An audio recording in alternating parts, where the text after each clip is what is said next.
हर हर महादेव। जो भी इस वीडियो को पूरा देखें उसके माता पिता की उम्र लंबी हो जाए। आप सभी लोग जानते हैं कि 14 जून 2024 को है ज्येष्ठ महीने की दुर्गाष्टमी। और दोस्तों, ज्येष्ठ महीने की जो अष्टमी होती है इसका बहुत ही बड़ा और विशेष महत्व होता है। और दोस्तों, आपके पास एक और बहुत बड़ा मौका आ चुका है जो कि 14 जून के दिन है, जो कि ज्येष्ठ महीने की अष्टमी का है। अब दोस्तों, इस ज्येष्ठ महीने की अष्टमी के दिन आपको 11 चावल के दाने वाला उपाय जरूर करना है। पर दोस्तों, बहुत सारे लोग गलती कुछ ना कुछ इस उपाय में यह कर देते हैं जिससे कि उनका उपाय काम नहीं करता है, और बहुत सारे लोग इस उपाय को अच्छे से समझना भी चाहते हैं। तो क्यों ना इस विशेष दिन पर आप लोग इस 11 चावल के दाने वाले को करो और इस उपाय का फल ले लो, क्योंकि ज्येष्ठ महीने के हर दिन का बड़ा फल होता है। और ज्येष्ठ महीने की अष्टमी तिथि का जिस तरीके से दुर्गाष्टमी का एक बहुत ही बड़ा और विशेष महत्व होता है, उस तरीके से आप समझ सकते हो कि ज्येष्ठ के महीने में जो ज्येष्ठ के महीने की अष्टमी होती है उसका एक बहुत ही बड़ा और विशेष महत्व होता है। तो इस दिन आप लोगों को इस 11 चावल के दाने वाले उपाय को जरूर करना है। तो आज की इस वीडियो में हम आपको 11 चावल के दाने, 11 हरे मूंग के दाने और 11 बेलपत्र वाला उपाय अच्छे से समझाने वाले हैं।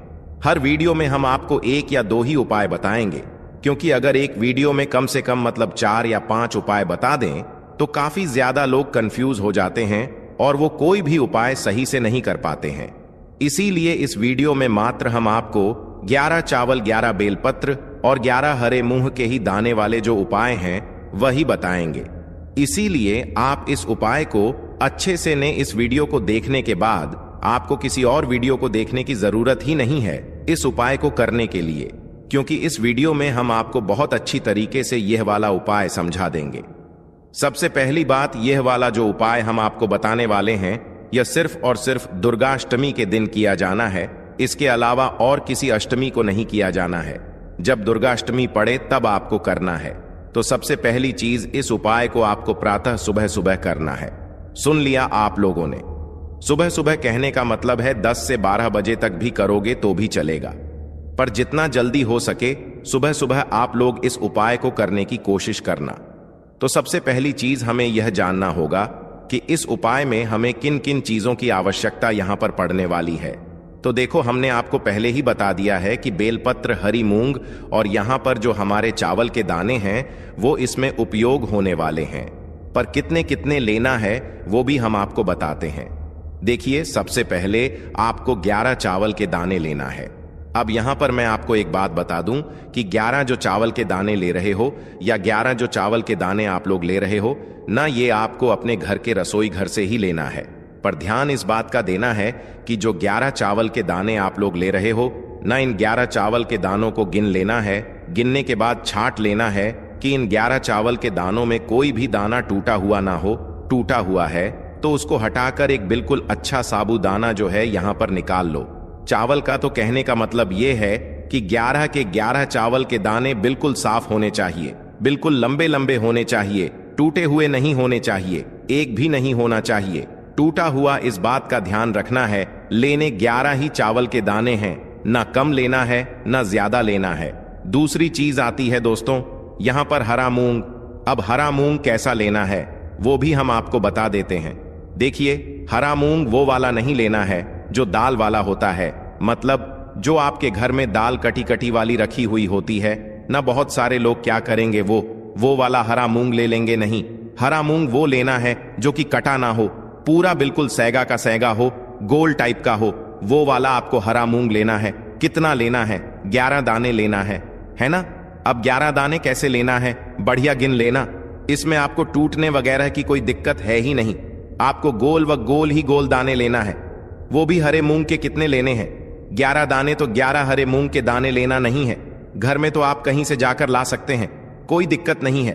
पर आपकी जो दाल रहेगी वो आप इस उपाय में प्रयोग नहीं कर सकते हैं। वह दाने पूरे पूरे होने चाहिए, इस बात का आपको ध्यान रखना है। तो दूसरी चीज हो गई 11 हरे मूंग के दाने।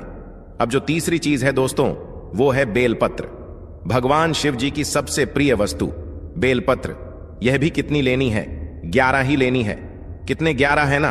तो 11 ही आप लोग बेलपत्र बढ़िया कहीं से तोड़ लाओ या तो कहीं से खरीद लो, है ना। और 11 बेलपत्र जो है आप लोग तैयार करके अपने पास में यहां पर रख लो।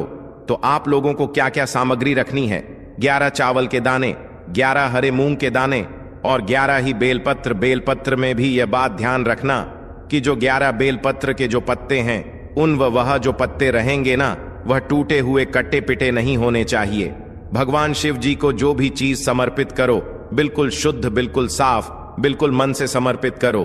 भगवान जल्दी प्रसन्न होते हैं। तो बेलपत्र का भी थोड़ा ध्यान रखना, कटे पिटे ना हो, या तो मतलब कि कोई भी ऐसी आपको जो है दिक्कत नहीं होनी चाहिए उन बेलपत्र के पत्तों में। और अगर आप लोगों के पास बेलपत्र नहीं है तो इस स्थान पर आप एक और काम कर सकते हैं, वो भी काम हम आपको बताएंगे।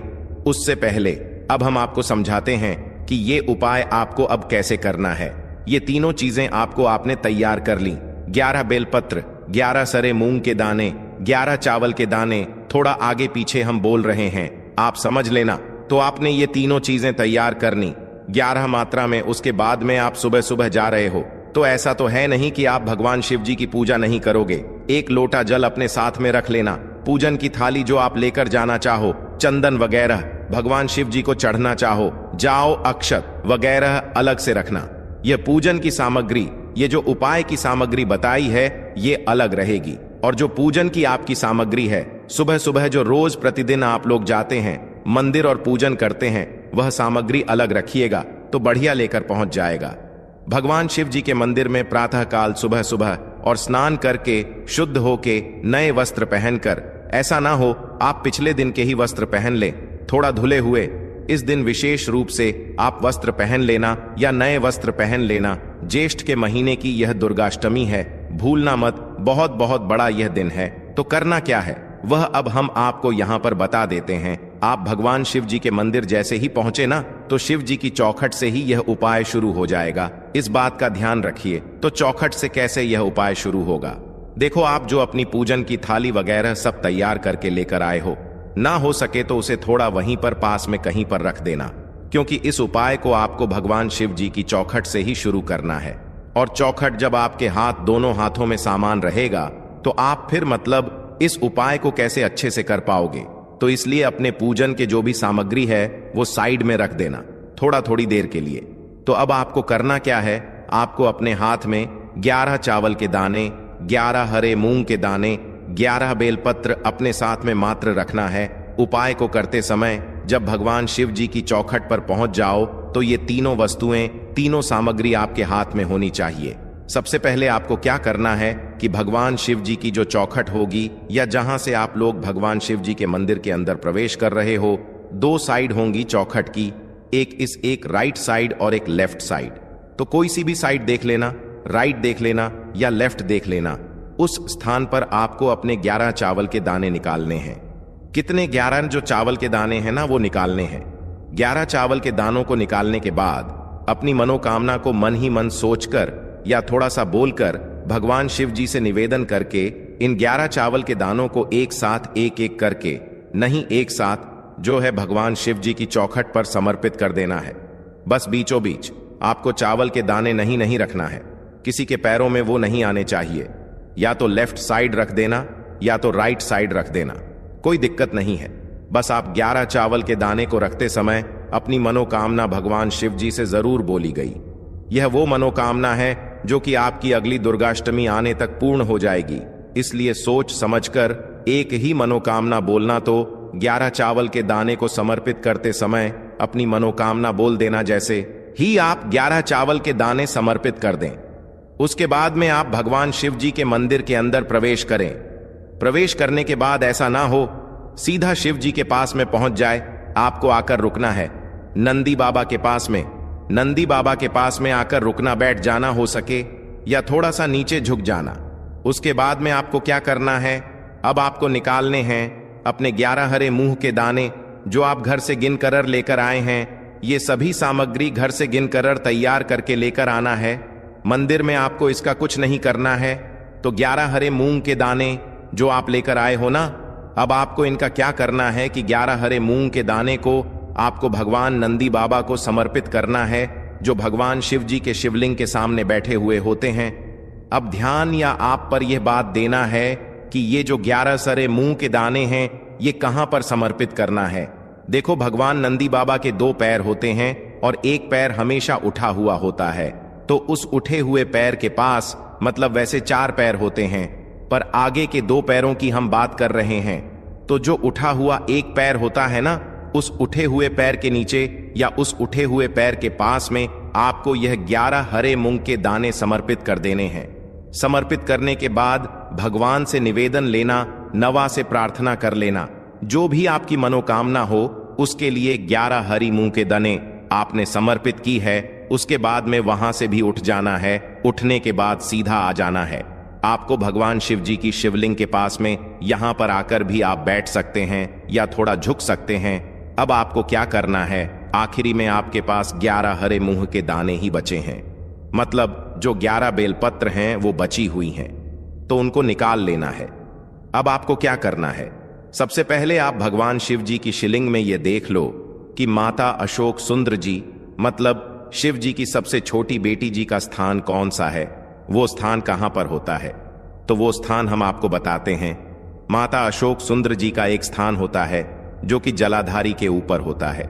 जलाधारी के बिल्कुल बीचों बीच होता है, आगे की तरफ जहां से जल बहता हुआ जाता है, नीचे गिरता है ना। तो जो जलाधारी के बिल्कुल बीचों बीच का जो हिस्सा है, जहां पर कहीं पर नाग देवता बने हुए होते हैं, कहीं पर लाइन होती है मोटी सी, कहीं पर ऐसा ही कुछ होता है, तो वो बीचों बीच बिल्कुल जो है माता सुचंद्र जी का स्थान होगा।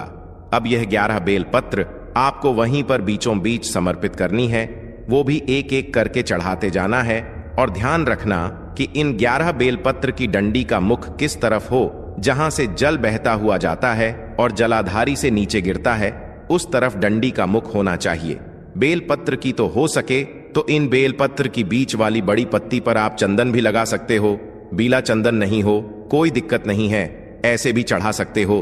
तो एक एक बेलपत्र उठाना, श्री शिवाय नमस्तुभयम बोल के और माता अशुसुंद जी पर चढ़ा देना। टिंडी का मुख जलाधारी की तरफ करके एक बेलपत्र चढ़ाई, दूसरी बेलपत्र चढ़ाई, तीसरी चढ़ाई, चौथी चढ़ाई, 5वीं चढ़ाई, इसी तरीके से पूरी 11 बेलपत्र यहां पर आप लोग एक एक करके चढ़ा देना। एक साथ नहीं चढ़ाना है। आप पंडित जी की वीडियो ध्यान से देखोगे तो उन्होंने बोला है कि आप लोग चढ़ाते जाना एक एक करके, है ना। तो आप एक एक करके चढ़ाते जाओ। 11 बेलपत्र हो तो उस पे हो सके तो चंदन वगैरह कुछ लगा देना, नहीं हो तो एक चावल का दाना ला सकते हो अपने साथ में, वह समर्पित करके जो है अपनी मनोकामना करके उस पे मतलब माता सुख सुंदर जी पर समर्पित कर देना। जैसे ही आपने 11 बेलपत्र भगवान शिव जी पर चढ़ा दी, उसके बाद में हाथ जोड़कर 2 मिनट 5 मिनट भगवान का ध्यान करना, उनसे निवेदन करना अपनी जो भी आप एक मनोकामना के लिए मतलब यहां पर आए हुए हैं, इस उपाय को कर रहे हैं, वो मनोकामना अपनी बोलना और भगवान से निवेदन कर कर जो है आप अपनी अब पूजन कर सकते हो। आपने जो बाहर अपनी पूजन एक लोटा जल या जो पूजन सामग्री रखी हुई है ना, उसको उठाकर लाकर अब भगवान शिव जी पर आप जल चढ़ा सकते हो और भगवान शिव जी को जो भी आप चीज समर्पित करना चाहते हो वो कर सकते हो। पर उपाय ये वाला जो उपाय है ना, ये पहले होगा, बाद में आप लोग अपनी पूजन यहां पर कर सकते हैं और कोई भी दिक्कत नहीं है। अब दोस्तों ये वीडियो थोड़ी लंबी हुई है, वो इसका कारण ये है कि हमने आपको इस उपाय को अच्छे से समझाने की कोशिश करी है। इस वीडियो को अगर आपने अच्छे से देख लिया, समझ लिया, तो आपको कोई दिक्कत नहीं आने वाली है। पर जब भी किसी को कोई दिक्कत हो, कोई प्रश्न हो, तो कमेंट सेक्शन में जल्दी से पूछ लेना, उपाय को जरूर करना और अगली दुर्गाष्टमी आने तक आपकी वह मनोकामना जरूर पूर्ण हो जाएगी। बाकी कोई भी समस्या आती है, श्री